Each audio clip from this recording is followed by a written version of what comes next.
The observation chamber aboard the starry dreadnought buzzed with a cold, clinical silence. High above the barren moon where humanity had made its last stand, the starry gathered warrior scientists cloaked in shimmering bio-armor, their eyeless faces glowing with neural data feeds. They were a race known for conquering planets with brutal efficiency.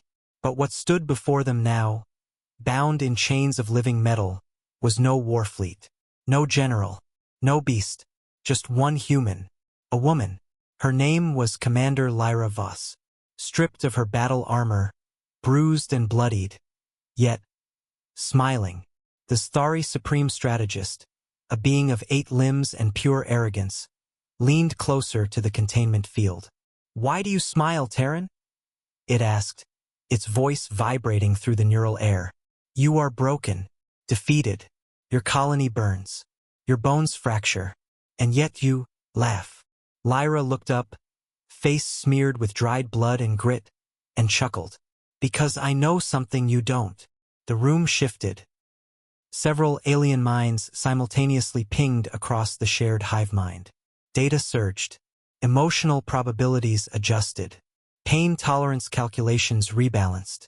The strategist tilted its head. "You are bluffing. Your species is known for illogical emotional spikes before death. Laughter is meaningless." Lyra smiled wider, teeth bloodstained. "Then why do your guards keep stepping back?" The strategist turned. It was true. The starry guards flanking her, the elite void shapers bred to withstand solar flares and vacuum exposure, were retreating.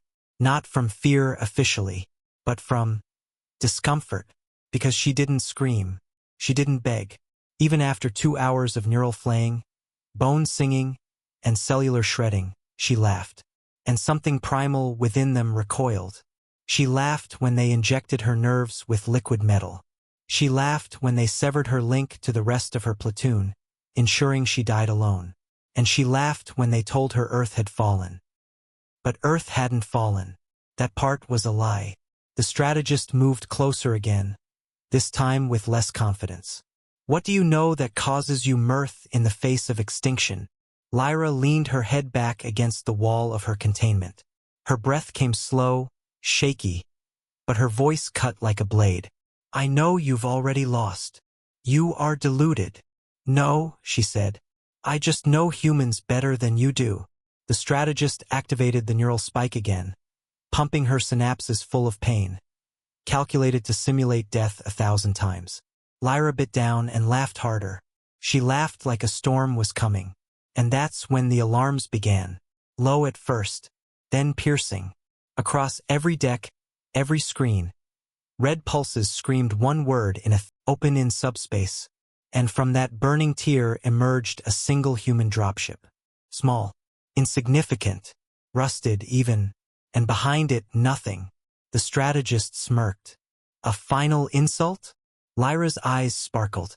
"That's not a ship. That's her." The strategist blinked. "Her?"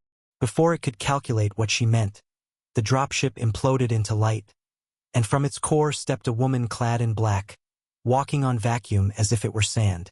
Terran. No weapon, no armor, just eyes that burned. Lyra grinned. "That's Major Hallie Rourke. She's my sister."